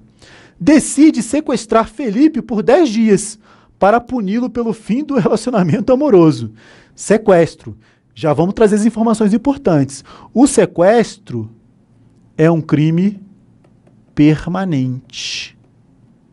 Então, o sequestro é um crime permanente. Se vem uma lei penal mais grave, aplica-se a súmula 711 do Supremo. Crime permanente. Qual lei penal mais grave? O Código Penal. Porque antes de ela fazer 18 anos, eu aplico o ECA. Se ela faz 18 anos e ainda tem o crime de sequestro, aplica o Código Penal, que é a lei mais grave. No dia 16 de janeiro de 2017, efetivamente restringe a liberdade do ex-namorado, trancando-o em uma casa e mantendo consigo a única chave do imóvel. 9 dias após a restrição da liberdade, a polícia toma conhecimento dos fatos e consegue libertar Felipe, não tendo assim se realizado, em razão de circunstâncias alheias, a restrição da liberdade por 10, pretendida por Bárbara, mas restringiu por 9, né? Por 9 dias. Tentou colocar uma tentativa aqui, pelo jeito. Considerando que no dia 23 de janeiro entrou em vigor nova lei mais gravosa, é o dia do aniversário dela, né? 23 de janeiro entrou em vigor nova lei. Ela vai ser punida de acordo com o Código Penal, já com a lei mais grave, né? Entrou em vigor nova lei, mais gravosa, alterando a sanção penal prevista para o delito de sequestro simples, passando a pena a ser de 1 a 5 anos de reclusão e não mais de 1 a 3. O Ministério Público ofereceu denúncia em face de Bárbara, imputando-lhe a prática do crime do 148, sequestro e cárcere privado, na forma da legislação mais recente, ou seja, aplicando-se em caso de condenação, pena de 1 a 5 anos de reclusão. Beleza, vamos lá então, vem comigo. 15 de janeiro de 2017, ela era menor, ela decide sequestrar. Pratica ela então, artigo 103 do ECA, ato infracional. É um ato infracional. Ok? Só que o sequestro é um crime permanente. Aplica a súmula 711 do Supremo. A lei penal mais grave aplica-se ao crime permanente ou continuado se a vigência da lei for anterior à cessação da continuidade ou permanência. Qual lei que eu vou aplicar, professor? A lei do momento da cessação. Beleza? Quando que cessou? 16, 9, 25. Se você considerar o primeiro dia 16, aí dá 24. Importante, passou do 23. Chegou no 23. Ou seja, quando ela fez 18 anos, no dia 23 de janeiro, Felipe ainda estava lá. Crime permanente aqui, quando que eu considero que há o crime, a permanência? Enquanto houver o arrebatamento da vítima. Enquanto houver o arrebatamento da vítima, há crime. Portanto, ato infracional até 23 de janeiro. 23 de janeiro praticou ela crime. Inclusive, além de ser aplicado o Código Penal, já veio uma lei penal mais grave. Do 1 a 3 passou para 1 a 5. Então, de 23, chega o Código Penal para ela, no peito dela, já com a lei mais grave. Ao mesmo tempo. Vai aplicar Código Penal com lei mais grave ao mesmo tempo para ela. Porque a lei veio no mesmo dia do aniversário. Ok? Se a lei tivesse vindo no dia 24, ia aplicar a lei penal mais grave também, porque ele foi solto só no dia 24. Então, tem crime no dia 24. Ok? Tranquilo? Continuando. Pode voltar para a tela para a gente ver a questão agora. Beleza? Então, se aplica a lei mais grave a ela, crime. Diante da situação hipotética narrada, é correto afirmar que o advogado de Bárbara, de acordo com a jurisprudência do Supremo, era para você saber a súmula 711 do STF. De acordo com a jurisprudência do Supremo, súmula 711. Letra D. D de dado, aqui primeiro, ó. Deverá pleitear o reconhecimento do crime em sua modalidade tentada. Certo ou errado? Errado. Ah, professor, mas ela não ficou os 10 dias. Logicamente, quando houve arrebatamento, já há consumação do delito. Então, houve consumação. Não ficou os 10, mas ficou 9. Já houve consumação com arrebatamento da vítima. Não ficou 10, mas ficou 9. Letra C. C de casa. O reconhecimento da inimputabilidade da acusada em razão da idade. Certo ou errado? Errado, porque apesar de ela ser inimputável, tá indo muito rápido, Tarine? Vou tentar ir um pouco mais devagar, porque eu falo rápido mesmo. Espera aí que o pessoal está fazendo um monte de pergunta aqui. Eu vou fazer a questão, depois eu venho com as perguntas, beleza? Então vamos lá. Colocando aqui a questão em miúdos. No dia 15 de janeiro, ela sequestra. Na verdade, 16, né? Porque ela sequestra no dia seguinte. No 16 de janeiro, vou ficar melhor aqui, ó. 16 de janeiro, ao sequestro. Que dura 9 dias. 16 mais 9, 25. 25 de janeiro. Ela faz 18 anos no dia 23 de janeiro. Ok? Ela faz 18 anos no dia 23 de janeiro. Logo aqui, ó, pela aplicação da súmula 711 do Supremo, o que fala a súmula 711? Ó, aqui se aplica o ECA, 16, 25. Aqui se aplica o Código Penal. Inclusive, uma lei mais grave vai ser aplicada. A súmula 711 vai dizer o seguinte, ó, se o crime é continuado ou permanente, ó, ocorreu a todo esse momento aqui, aplica-se a lei penal mais grave, ao crime continuado ou permanente. Se a vigência dele é anterior à cessação da continuidade ou permanência. Quando é a vigência? A vigência é dia 23. Quando é a cessação? A cessação é aqui no final. Portanto, aplica a lei penal mais grave. Ok? Tranquilo? Entendemos? Vamos lá, com calma. Letra C. Inimputabilidade não é. Por quê? Porque ela fez 18. Crime continuado permanente, aplica o Código Penal para ela. Portanto, não tem inimputabilidade. Letra B. A aplicação da lei anterior mais benéfica, ou seja, a aplicação da pena entre o patamar de 1 a 3 anos de reclusão. Errado. Súmula 711. Eu aplico a lei penal mais grave, se a vigência da lei é anterior à cessação da continuidade ou permanência. Ok? Gabarito letra A. Aplicação do Instituto da Suspensão Condicional do Processo. Juizado Especial Criminal. Quando que eu aplico a suspensão condicional? A suspensão condicional é o único instituto de juizado que não se aplica, a regra dele não é infração de menor potencial ofensivo. Tem 3 grandes institutos na lei dos juizados. Quais são os 3? Suspensão condicional do processo, transação penal e composição civil dos danos. A composição civil e a transação penal se aplicam às infrações de menor potencial ofensivo, ou seja, contravenções penais e crimes cuja pena máxima não ultrapasse 2 anos, ok? Composição civil dos danos e transação penal se aplica à infração de menor potencial ofensivo, contravenções penais e crimes cuja pena máxima não ultrapasse 2 anos. A suspensão condicional do processo se aplica às infrações de médio potencial ofensivo. As infrações de médio potencial ofensivo. Ou seja, pena mínima até 1 ano. Pena mínima até 1 ano. No caso dela, qual que é a pena que será aplicada a ela? Qual é a pena combinada, na verdade? É pena de 1 a 5 anos. Portanto, se aplica ao caso dela a suspensão condicional do processo, porque a pena mínima não ultrapassa 1 ano, ok? Esse é o requisito de aplicação da suspensão condicional do processo. Tranquilo? Então, o instituto aplicado aqui é a suspensão condicional do processo. Gabarito, letra A. Beleza? Ok, pessoal? Tranquilo? Estamos na mesma velocidade? A pena é de 1 a 5 e decorrência da nova lei. Não tem problema, a pena mínima é 1. Se fosse 1 a 3 também aplicava, né? Porque a pena mínima é 1. Beleza? Questão não é muito difícil. Se você tivesse visto a pena ali, já visto a suspensão, já marcava e ia embora. Né? Eu aqui tenho que olhar para todas, tenho que falar de todas. Beleza? Em frente. A Múmia Cover falou assim, professor, defina concurso formal e concurso material. Tranquilo, vem comigo. Qual a diferença do concurso formal e concurso material? Concurso formal, concurso material previsto no 69 do Código Penal, concurso formal 70. Concurso material é quando o agente com mais de uma conduta pratica mais de um resultado. Tá? Mais de uma conduta, mais de um resultado. Aplica-se o 69, concurso material, ou seja, as penas são somadas. Beleza? As penas são somadas. Tranquilo? Concurso formal é quando a gente, com uma conduta, uma só conduta, pratica mais de um resultado. Dá um tiro só acerta em 2 pessoas. Isso é concurso formal. Beleza? Uma conduta, mais de um resultado. Nesse caso, eu aplico a pena mais grave, se idêntica a uma delas. Beleza? Aplico a pena mais grave, com a chamada exasperação. O que é a exasperação? É o aumento.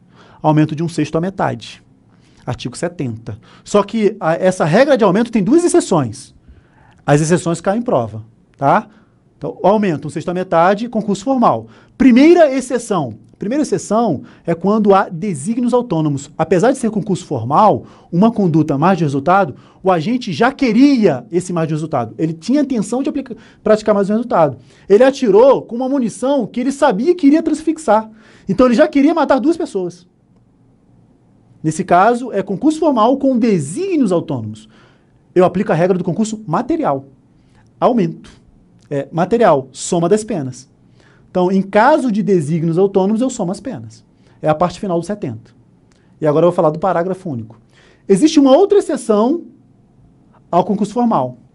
A outra exceção é quando a regra do concurso material é benéfica. Ou seja, é concurso formal. Só que somar as penas fica com a pena menor. Quando eu somo as penas, vai ficar com a pena menor do que eu aplicar o aumento.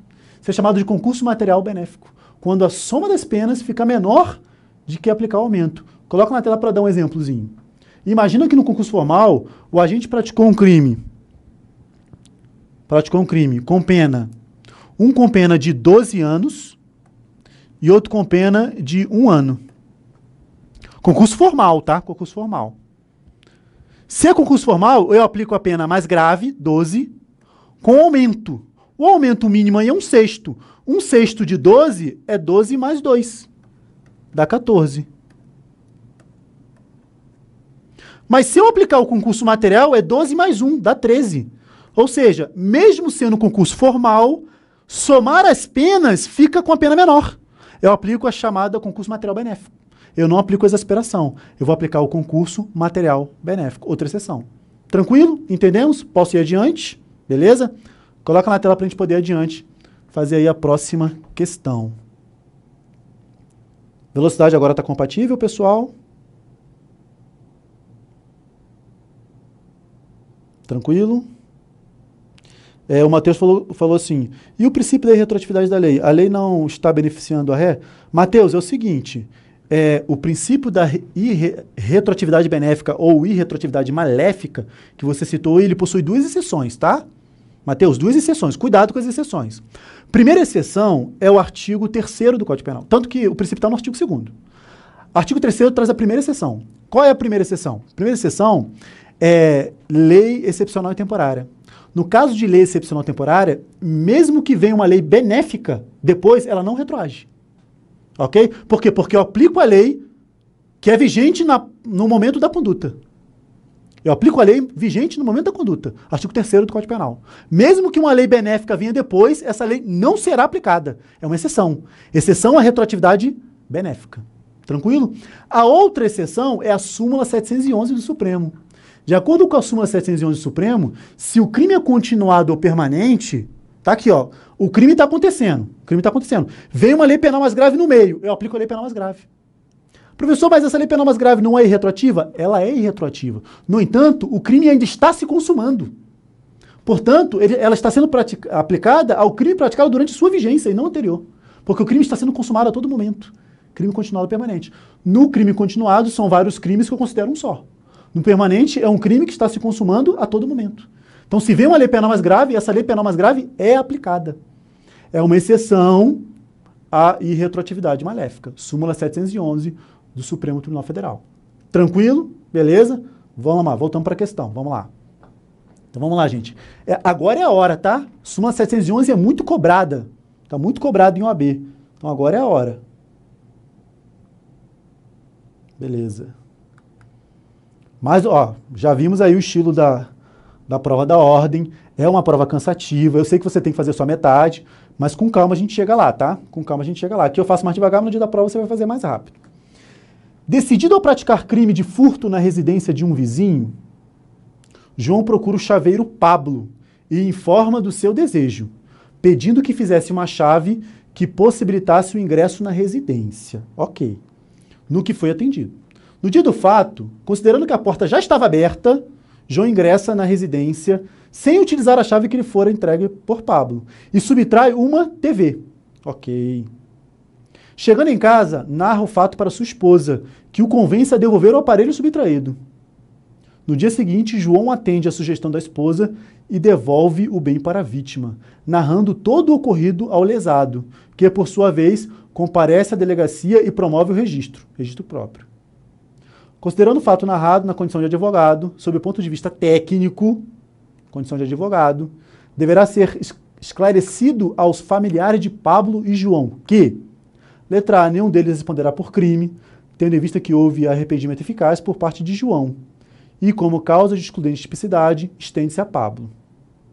Letra B, ambos deverão responder pelo crime de furto qualificado, aplicando-se a redução de pena apenas a João, em razão de arrependimento posterior.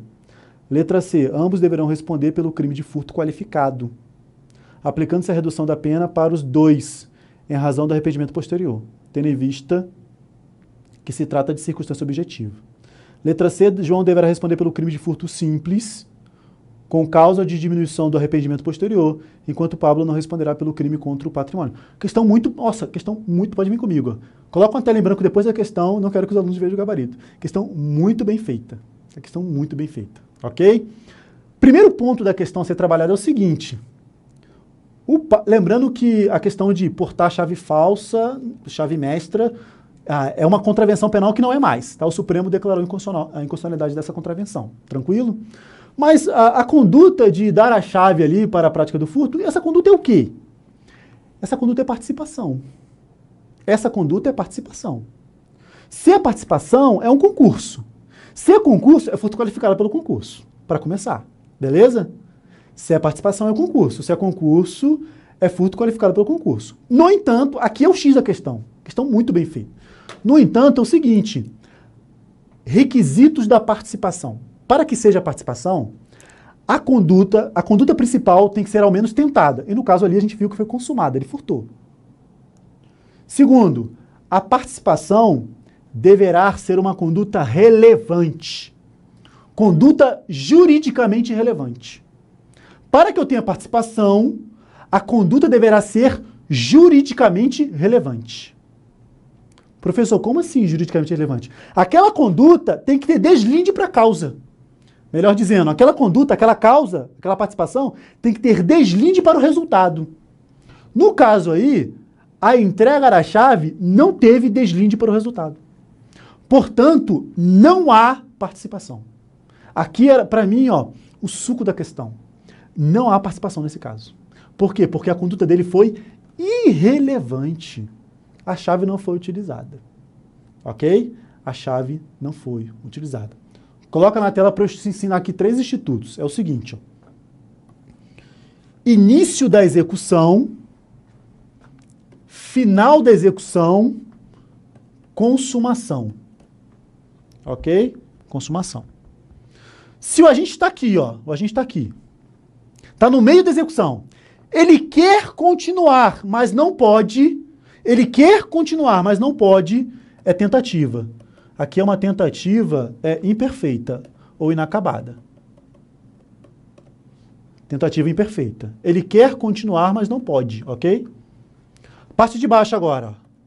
O agente está aí no meio da execução. Ele pode continuar, pode, mas não quer. Eu tenho uma desistência voluntária. Eu tenho uma desistência voluntária.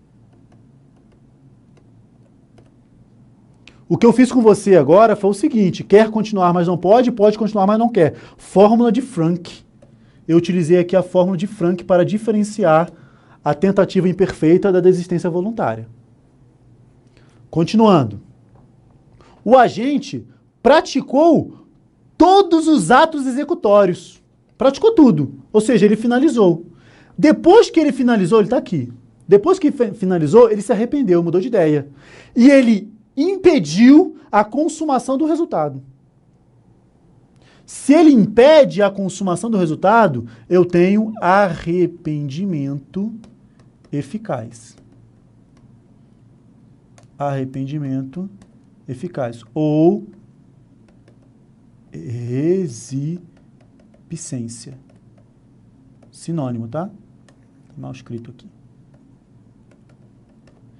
Resipicência. Arrependimento eficaz ou resipicência.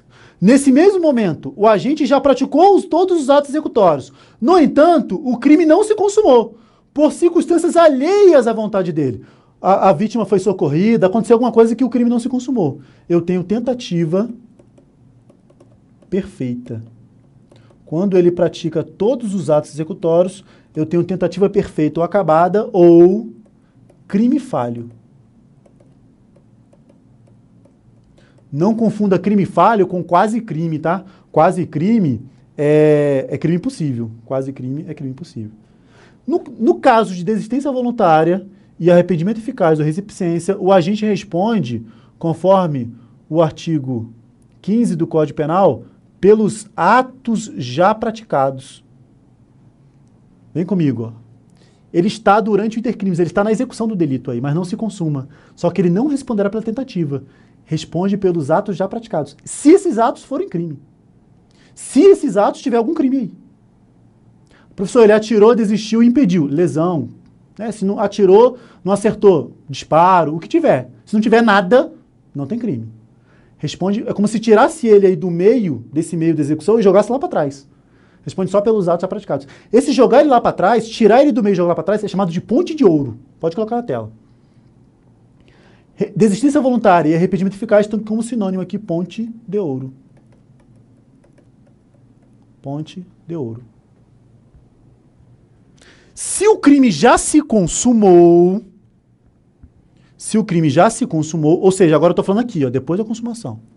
Se o crime já se consumou e o agente promove, e o agente promove a reparação do dano até o recebimento da denúncia. Aqui é recebimento, não é oferecimento. Nesse caso, eu tenho um instituto, desde que seja crimes sem violência ou grave ameaça, Não cabe no roubo, por exemplo. Crime sem violência, grave ameaça. Reparado o dano ou restituída a coisa antes do recebimento da denúncia, eu tenho um chamado arrependimento posterior. Enquanto que na desistência voluntária e no arrependimento eficaz, eu tenho ali... Ficou errado aqui, ó. Eu tenho ali... responde pelos atos já praticados, ponte de ouro.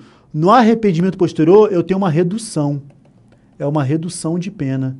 Redução de 1/3 a 2/3. Essa redução é a mesma redução da tentativa. É como se a gente estivesse aqui e eu jogasse ele para lá. É como se, mesmo ele tendo consumado, respondesse como se fosse um crime tentado, porque é a mesma redução. Por isso que o arrependimento posterior é chamado de ponte de prata. Ponte de prata.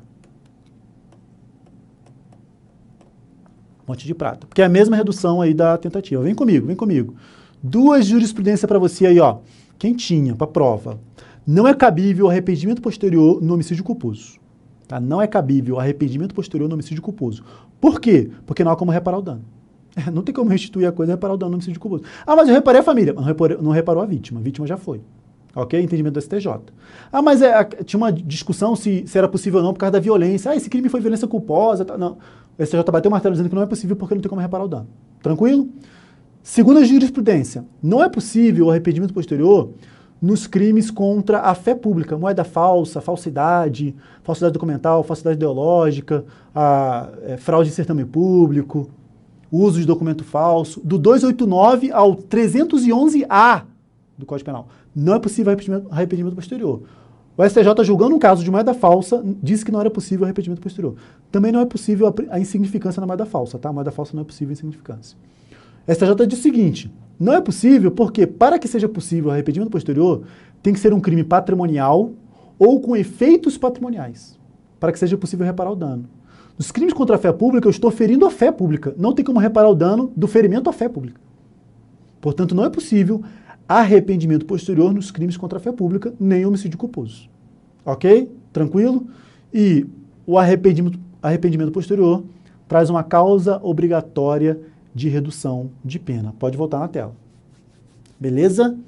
Então temos aí desistência voluntária, arrependimento eficaz e recipiência e arrependimento posterior.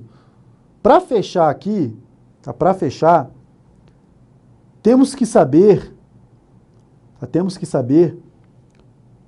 se houve a consumação do furto ou não. Existe uma súmula do STJ, se não me engano é 1589, que trata da consumação do roubo, mas vale para o furto também. É adotado no STJ a teoria da amócio. A teoria da amócio, não é ablácio. Teoria da amócio ou apreensio. Não é ablácio, não basta abraçar. Não é ablácio, não basta abraçar, tem que amar, é amócio. Teoria da amócio ou teoria da inversão da posse. A teoria da amócio ou teoria da inversão da posse. Ou seja, quando há inversão da posse, há a consumação do delito. Logo, quando ele subtrai lá a televisão, já há inversão da posse. Logo, o delito de furto está consumado. Portanto, não é possível aqui desistência voluntária nem arrependimento eficaz. Por quê? Porque já consumou o furto. Já consumou o furto. Último detalhe aqui, último detalhe. Professor, é possível arrependimento posterior nesse caso? Porque eu lembro que para o arrependimento posterior, assim como para a desistência voluntária e arrependimento eficaz, tem que existir a voluntariedade do agente. E o ato dele não foi voluntário, porque foi a esposa que o convenceu. Certo ou errado? Está errado. Vamos lá. Quando eu falo que o ato tem que ser voluntário, significa dizer que ele tem que fazer de acordo com sua vontade, com influência ou não. Se ele faz sem influência de ninguém, eu chamo isso de ato espontâneo. A espontaneidade é uma das formas da voluntariedade. Quando eu falo ato voluntário, pode ser espontâneo ou não. No caso dele, foi um ato voluntário não espontâneo, porque veio através de uma influência. Então, o ato voluntário tem que ser de acordo com a vontade dele. Ele quis devolver. Com influência ou não. Se for sem influência, é espontâneo. Se for com influência, também é voluntário. No caso dele, foi um ato voluntário com influência. Influência da esposa. Não tem problema. Não deixa de ser ato voluntário, porque surgiu da vontade dele, apesar de ter tido uma influência. Portanto, cabível, sem problema, o arrependimento posterior ao caso concreto, uma causa de redução de pena, ok? é cabível aí uma causa de redução de pena. Pode voltar à nossa questão. De volta à nossa questão, agora sim, né? Podemos respondê-la com mais tranquilidade. Um abraço para a Múmia lá de Belém do Pará. Muito bem. Ok? Então, com as explicações que eu já falei, né? Com as explicações que eu já falei, fica mais tranquilo. Pablo não responde por nada porque a participação dele foi irrelevante juridicamente. Tá? Foi irrelevante juridicamente. Logo, também não há o concurso. Se não há o concurso, não há qualificadora. Então, João deverá responder pelo crime de furto simples, com a diminuição de pena do arrependimento posterior, enquanto que Pablo não responde pelo crime contra o patrimônio. Gabarito letra D, né? Gabarito letra D de dado. Aí ficou tranquilo. Essa é uma questão difícil, tá? Isso aqui para mim é uma questão difícil, uma questão que ela cobrou vários raciocínios dentro da mesma questão. Vai ter intervalo? Cobrou vários raciocínios dentro da mesma questão, que estava meia hora ali, agora... Beleza? Próxima questão. Qualquer dúvida, pessoal, fica à vontade. Que aqui, nesse meio aqui, de desistência voluntária, arrependimento eficaz ou recipiscência, arrependimento posterior, tentativa imperfeita, tentativa perfeita ou crime falho, crime impossível, é que vai ali do artigo 14 ao artigo 18 do Código Penal, eu tenho aí muitas questões, tá? Muitas questões mesmo. Há muitas questões para a sua prova. Vamos lá, vamos em frente. Então, eu trouxe aqui algumas jurisprudências, várias coisas que podem cair. Mais uma questão, mais uma vez uma questão difícil. Tá? Mais uma vez uma questão bem difícil e bem grande, né? Bem grande. Vamos lá. No dia 28 de agosto de 2011, após uma discussão no trabalho, quando todos comemoravam os 20 anos de João, este desfere uma facada no braço de Paulo. Opa, beleza. Que fica revoltado e liga para a polícia, sendo João preso em flagrante pela prática do injusto de homicídio tentado. O homicídio tentado aí tem a pena de homicídio simples, né, 6 a 20 anos, com a tentativa que é a diminuição de 1/3 a 2/3. Então, uma pena bem grande. Obtendo liberdade provisória em seguida. Ok. O laudo de exame de delito constatou a existência de lesão leve, mas como foi tentativa de homicídio, né, tentativa de homicídio aí absolve a lesão leve. A denúncia foi oferecida em 23 de agosto de 2013. Beleza. Então, aqui eu já vi aqui uma tentativa de prescrição aqui, ó. 28 de agosto de 2011, 23 de agosto de 2013, beleza. Menos de 2 anos, tá? Menos de 2 anos depois. E recebida pelo juiz em 28 de agosto, recebida pelo juiz em 28 de agosto de 2013. Tá? Recebida no dia 28 de agosto. Rapaz, mesma data ali, né? 28 de agosto e aqui também 28 de agosto de 2013. Beleza. Fim da primeira fase do procedimento do Tribunal do Júri, ocasião em que a vítima compareceu, confirmou os fatos, inclusive dizendo acreditar que a intenção do agente era efetivamente matá-la, e demonstrou todo o seu inconformismo com a conduta do réu. João foi pronunciado, sendo a decisão publicada em 23 de agosto de 2015. Então, a pronúncia foi em 23 de agosto de 2015. Beleza. Submetido a julgamento em sessão plenária em 18 de julho de 2017. Rapaz, muita informação para uma questão só, né? Os jurados afastaram a intenção de matar, ocorrendo em sentença, então, a desclassificação para o crime de lesão corporal simples, que tem pena máxima prevista de 1 ano.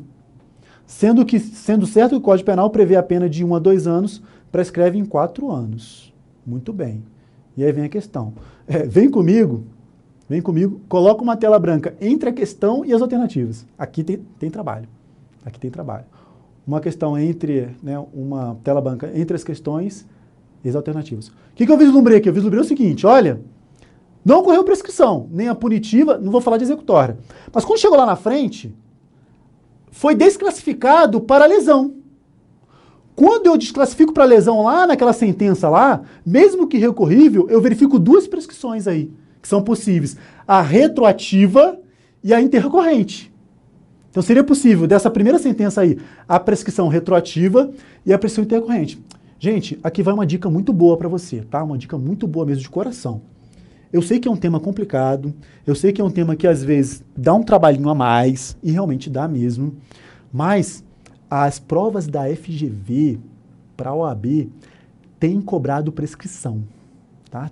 Já vimos até outra coisa aqui parecida aqui, tem cobrado prescrição, ok? Provas da OAB têm cobrado aí prescrição, então vamos ficar esperto aí em prescrição. Tranquilo? Coloca na tela para mim, vamos lá, vamos ver a questão. Depois eu volto aqui na tela branca. Na ocasião, você como advogado, considerando apenas as informações narradas, deverá requerer que seja declarada a extinção da punibilidade. Então, eu estou dizendo assim, ó, você tem que pedir alguma coisa aí. Você tem que pedir alguma coisa. Beleza? Peça alguma coisa aí. Aula de 1 hora, hein? Aula de 1 hora. Igor, Espírito Santo, um abraço. Igor, você vai fazer o OAB, já aproveita e faz delegado aí que foi autorizado. Vamos lá. Ver se dá para pegar alguma coisa aí. Pela decadência por ausência de representação da vítima, certo ou errado? Homicídio, né? O homicídio lá na frente, o homicídio não precisa de representação. Só que a vítima, ela foi lá e ela demonstrou que queria punição. A representação, ela tem caráter informal. Então houve representação. A vítima lá mostrou todo o seu inconformismo, querendo a punição, inclusive pela tentativa de homicídio. Então isso aqui não teve. Tá? Isso aqui não teve. Vamos lá. Prescrição da pretensão punitiva, porque já foi ultrapassado o prazo prescricional entre a data do fato e do recebimento da denúncia. Então colocou aqui a primeira prescrição. Prescrição da pretensão punitiva. Segundo, prescrição da pretensão punitiva, porque já foi ultrapassado o prazo prescricional entre a data do oferecimento da denúncia e da publicação da decisão de pronúncia. Essa aqui eu já posso dizer que está errada. Por quê? Porque o oferecimento da denúncia não é um prazo, não é um marco, melhor dizendo, interruptivo da prescrição. O marco é o recebimento, né? Essa aqui até poderia ser, porque é fato e recebimento. A gente sabe que não é data do fato, é data da consumação. No entanto, né, quando foi consumado, ali foi consumado no mesmo dia do fato, então não tem problema. Então o fato aqui é a consumação, sem problema. Recebimento, ok, poderia ser, temos que verificar ainda. Essa aqui já não poderia, porque aqui fala oferecimento. E o certo é recebimento. E a pronúncia também é um marco interruptivo. Letra D. Prescrição da pretensão punitiva. Porque entre a data do recebimento da denúncia e a do julgamento pelo júri, decorreu o prazo prescricional. Essa aqui eu também sei que está errada. Já direto ali o gabarito letra B, porque essa aqui também está errada. Que é o seguinte, agora eu vou colocar nosso esquema aqui. Não é possível verificar a prescrição entre o recebimento e o julgamento pelo júri. Vamos lá. Moleza aqui, ó. Sem verificar o prazo, já sei, ó. Vamos lá. Consumação, fato. Começa a correr prescrição, tá? Começa a correr prescrição. Ok? Começa aqui a correr prescrição. E aí eu olho até o recebimento. Eu olho até o recebimento. Beleza? Eu olho até o recebimento da denúncia. Depois do recebimento, eu olho até a sentença recorrível. Vem comigo. Eu olho até a sentença recorrível. Sentença recorrível. Entre a recebimento e sentença. Entre o início e o fim do processo, para você ter uma ideia, tá? É entre recebimento e entre sentença recorrível. Quando essa sentença se torna irrecorrível para a acusação, ou seja, a pena máxima não pode aumentar mais, eu olho outras duas prescrições. Eu olho a prescrição retroativa, eu olho para trás, e olho a prescrição intercorrente para frente. Só que eu não verifico mais a pena máxima. Eu verifico essa pena aplicada aí, essa pena máxima daí. Porque não tem como aumentar mais. Ok? E depois do trânsito em julgado, é a prescrição da pretensão executória. Tá? Só que em tribunal do júri, eu tenho outros lapsos interruptivos da prescrição. Eu tenho outros marcos. A pronúncia. A pronúncia é como se fosse a sentença recorrível aqui, né? No júri, a sentença recorrível aqui é a pronúncia. Porque a pronúncia manda para o júri. Depois lá no júri tem outra, né? A decisão do júri é uma sentença recorrível, também seria. Então volta para mim aqui. Volta para a tela. Então eu tenho aqui a pronúncia. Depois eu tenho a sentença recorrível do júri. Se essa sentença aqui, ela se torna irrecorrível para a acusação, quando transita em julgado para a acusação, eu olho para trás e verifico a retroativa. mas com a pena aplicada, e não mais com a pena máxima. E daqui vai até o trânsito em julgado, até o trânsito. Sem olhar o lapso, até o trânsito aqui. Sem olhar o lapso, eu já posso responder a questão. Houve decadência? Vimos que não. Letra C. Eu olho verificação entre oferecimento e publicação da decisão de pronúncia? Não, porque não é oferecimento, é recebimento.